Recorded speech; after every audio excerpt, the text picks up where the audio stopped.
கல்யாண சமையல் சாதம் காய்கறிகளும் பிரமாதம் அந்த கௌரவ பிரசாதம் இதுவே எனக்கு போதும். ஹாய் ஃப்ரெண்ட்ஸ், எல்லோரும் எப்படி இருக்கீங்க? காரைக்குடியிலேருந்து கார்த்திகா. நீங்கள் செட்டிநாட்டு பாரம்பரிய சமையலில் என்ன பார்க்க போகிறோம் அப்படின்னா, ரோட்டு கடை காளான் ரெசிபி எப்படி வீட்டில் ரெடி பண்ணுறது அப்படின்னு பார்க்க போகிறோம். எல்லா விஷயங்களுமே நம்ம கடையில் வாங்கி கொடுக்க முடியாது அப்படின்னு நான் ஏற்கனவே உங்களுக்கு வீடியோலெல்லாம் சொல்லியிருப்பேன். நான் பசங்களுக்கு வீட்டிலே தான் ரெடி பண்ணி கொடுப்பேன். எந்த ஒரு சேர்மானமும் இல்லாமல் வீட்டில் நம்ம எப்படி ரெடி பண்ண முடியுமோ அப்படி நான் ரெடி பண்ணி கொடுப்பேன். இந்த காளான் ரெசிபி பார்த்திங்கன்னா, நம்ம கடையில் வாங்கும்போது அவங்க என்ன பண்ணுவாங்க அப்படின்னா, முதல்ல வடை போட்டு வச்சுட்டு அதுக்கப்புறம் ஒரு மாதிரி தண்ணி ரெடி பண்ணணும். அந்த மாதிரி தண்ணி ரெடி பண்ணிவிட்டு நம்ம கேட்கும்போது பாக்ஸில் வச்சு அந்த நீரை நமக்கு விட்டு கொடுப்பாங்க. நம்ம வீட்டில் செய்யும்போது என்ன பண்ணுறோம் அப்படின்னா, ஜாஸெல்லாம் சேர்க்காமல் ஒரிஜினலாக தக்காளி அரைச்சி ஊற்றி நம்ம செய்கிறோம். ரொம்ப டேஸ்ட்டாக இருக்கும். ரொம்ப சிம்பிளான மெத்தடு. இது வரைக்கும் நம்ம சேனலை சப்ஸ்கிரைப் பண்ணிக்கலைன்னா சப்ஸ்கிரைப் பண்ணிக்கோங்க. வீடியோவை பாருங்கள். பார்த்துட்டு ஃப்ரெண்ட்ஸ் ரிலேட்டிவ் எல்லாருக்கும் ஷேர் பண்ணுங்கள். வாங்க இப்போ ரோட்டு கடை காளான் ரெசிபி எப்படி செய்யலாம் அப்படின்னு பார்ப்போம்.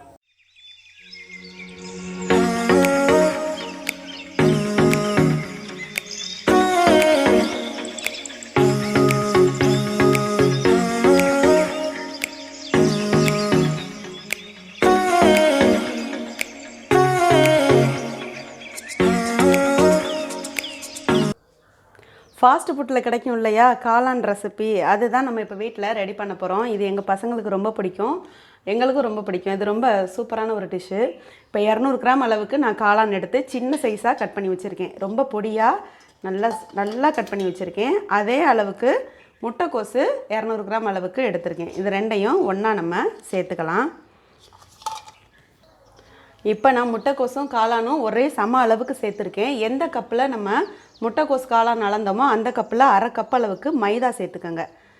அதில் 1/4 கப் அளவுக்கு கார்ன்ஃப்ளவர் மாவு நம்ம அதில் சேர்த்துக்கலாம். இப்போ இதுக்கு தேவையான அளவு உப்பு, மிளகாப்பொடியெல்லாம் நம்ம சேர்த்துக்கலாம்.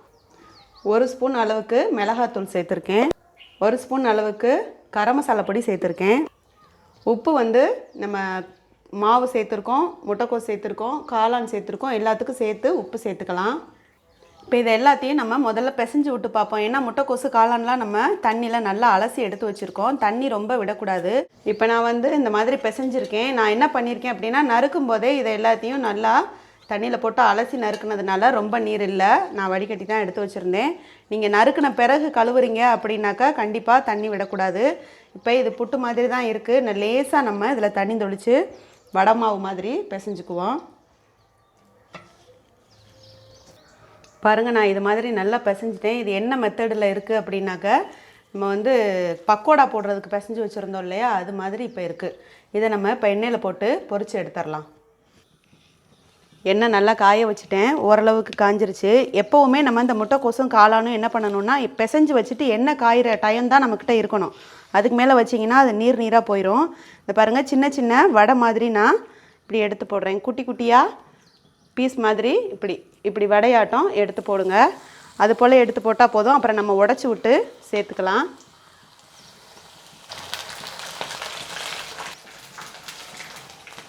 பாருங்கள், நான் 2 சைடும் நல்லா திருப்பி விட்டுட்டேன். நல்லா கோல்டன் ப்ரௌன் கலராக ஆக ஆரம்பிச்சிருச்சு. அப்படியே நம்ம பிளேட்டுக்கு இதை மாற்றிக்குவோம். இது போல் எல்லாத்தையும் பொரித்து எடுத்துடலாம்.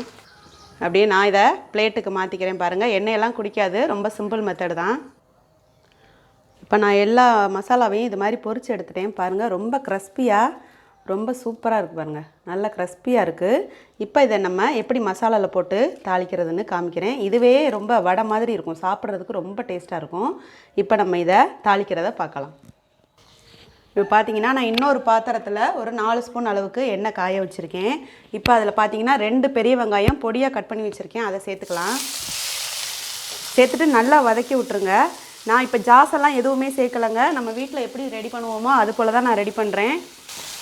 வெங்காயம் ஓரளவுக்கு வதங்கினோன்னு பார்த்தீங்கன்னா, ரொம்ப வதங்கிடக்கூடாது, ஓரளவுக்கு வதங்கினோன்னு பார்த்தீங்கன்னா ஒரு 2 பச்சை மிளகா நான் கட் பண்ணி எடுத்து வச்சுருக்கேன். கொஞ்சமாக கருவேப்பிலை சேர்த்துக்கலாம். 2 பச்சை மிளகா சேர்த்துருக்கேன், கொஞ்சமாக கருவேப்பிலை சேர்த்துருக்கேன். இதை சேர்த்து ஒன்றா வதக்கி விட்ருங்க. நான் இப்போ என்ன பண்ணியிருக்கேன் அப்படின்னா, 2 வெங்காயம் 1/4 கிலோ அளவுக்கு இருக்கும். ஒரு 1/4 கிலோ அளவுக்கு தக்காளியை நல்லா மிக்சியில் நான் அரைச்சி வச்சுருக்கேன். ஏன்னா நான் ஜாஸ் சேர்க்கலை இல்லையா, அதனால் மிக்சியில் அரைச்சி வச்சுருக்கேன். இப்போ நம்ம ஜாஸ் அதில் சேர்க்காமல் தக்காளியை சேர்த்து விட்றலாம்.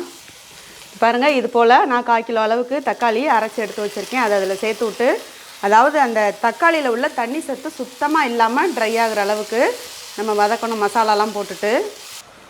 இப்போ ஒரு 1/4 ஸ்பூன் அளவுக்கு மஞ்சள்தூள் சேர்த்துக்கிறேன். 1 ஸ்பூன் அளவுக்கு மல்லித்தூள் சேர்த்துக்கிறேன். 1 ஸ்பூன் அளவுக்கு மிளகாத்தூள் சேர்த்துக்கிறேன். 1 ஸ்பூன் அளவுக்கு கரம் மசாலா பொடி சேர்த்துக்கிறேன். இந்த மசாலாவுக்கு தேவையான அளவு உப்பு சேர்த்துக்கலாம். நம்ம அந்த வடையில் உப்பு போட்டு தான் வச்சுருக்கோம். இப்போ இது எல்லாத்தையும் சேர்த்து நம்ம ஒன்றா கிளறி விட்டு அந்த தக்காளியோட தண்ணி சத்து சுத்தமாக இல்லாமல் ட்ரை ஆகி நமக்கு அப்படியே ஃப்ரை பண்ணணும். எண்ணெய் சட்டியில் ஒட்டாத அளவுக்கு அந்த மசாலா வந்து நமக்கு ரெடி ஆகணும். அதளவுக்கு இது வேகட்டும். ஓரளவு ட்ரை ஆனோன்னா 1 ஸ்பூன் அளவுக்கு இஞ்சி பூண்டு விழுது சேர்த்துருக்கேன். நல்லா மசாலா ட்ரை ஆகி அந்த பொடி நம்ம போட்டோம் இல்லையா மசாலா பொடி, அதோட பச்சை ஸ்மெல்லாம் போயிடுச்சு. இப்போ நம்ம இதில் என்ன பண்ணலாம் அப்படின்னா 1 ஸ்பூன் அளவுக்கு கார்ன்ஃப்ளவர் மாவு நான் எடுத்து வச்சுருக்கேன். பாருங்கள், 1 ஸ்பூன் அளவுக்கு கார்ன்ஃப்ளவர் மாவு எடுத்து வச்சுருக்கேன்.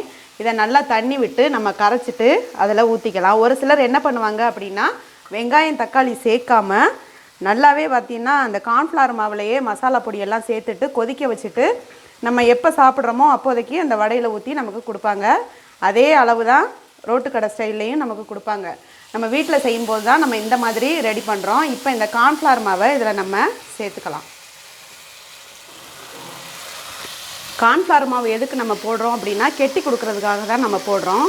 இது கடையில் பார்த்திங்கன்னா நம்ம எப்போ வாங்க போகிறோமோ அப்போதைக்கு இந்த தண்ணி மாதிரி இதை ரெடி பண்ணி வச்சுருப்பாங்க. அதாவது கார்ன்ஃப்ளவர் மாவில் தண்ணி விட்டு நல்லா கொதிக்க வச்சு மிளகாத்தூள், மல்லித்தூள், மஞ்சத்தூள், கரம் மசாலா பொடி, இஞ்சி பூண்டு விழுது எல்லாம் சேர்த்து உப்பு போட்டு நல்லா கொதிக்க வச்சுருப்பாங்க. நம்ம எப்போ போய் கேட்குறோமோ அப்போதைக்கு அந்த மசாலா வடை நம்ம போட்டு வச்சுருக்கோம் இல்லையா, அதில் அந்த நீர் எடுத்து விட்டு நமக்கு கொடுப்பாங்க பாக்ஸில் அடைச்சி. நம்ம வீட்டில் செய்யும்போது அப்படி செய்ய வேண்டாம். நம்ம வெங்காயம் தக்காளியெல்லாம் சேர்த்தே செய்யலாம். அவங்க ஜாஸ் விட்டு செஞ்சு தருவாங்க, நம்ம ஜாஸ் விட வேண்டாம். இப்போ இதில் பார்த்திங்கன்னா நம்ம வடை எடுத்து வச்சுருக்கோம் பார்த்திங்களா, அந்த வடையை வந்து கொஞ்சம் சின்ன சைஸாக உடச்சி விட்றணும். இது போல் நம்ம உடச்சி விட்டு இதில் போட்டோம் அப்படின்னா சீக்கிரமே இந்த மசாலா வந்து உள்ளே அப்சர்வ் ஆகும். இது போல் எல்லாத்தையும் உடச்சி எடுத்துருங்க. கொஞ்சம் மசாலா நமக்கு ரெடி ஆகட்டும். இப்போ நம்ம அந்த உடச்சி எடுத்து வச்சுருக்கிற அந்த வடையை அதில் சேர்த்துக்கலாம். நல்லா ஓரளவு கெட்டி கொடுத்துருச்சு. இப்போ பாருங்கள், நான் இதை சேர்த்துக்கிறேன். சேர்த்துட்டு நல்லா அந்த மசாலா அந்த வடைக்குள்ளே போகிற அளவுக்கு நம்ம இதை கிளறி விடணும். அந்த தக்காளி வந்து அதுக்குள்ளே நல்லா ஃபுல்லாக அப்சர்வ் ஆகணும். அப்போ தான் வந்து அந்த புளிப்பு சத்து நமக்கு கிடைக்கும். ஜாஸ் விடாததுனால கரெக்டான மெத்தடில் இது வரும். அப்படி உங்களுக்கு இன்னும் புளிப்பு பத்தலை அப்படின்னா இறக்கும்போது ஒரு அரை எலுமிச்சம்பழம் புழிஞ்சிட்டு நீங்கள் இறக்கிக்கிட்டீங்க அப்படின்னா ரொம்ப டேஸ்ட்டாக இருக்கும். இதை அப்படியே ஒன்றா சேர்த்து எல்லாத்தையும் பிரட்டி விட்டுறலாம். ஒரு 3 நிமிஷம் 4 நிமிஷம் அந்த மசாலாவில் இந்த வடை அப்படியே ஊறட்டும்.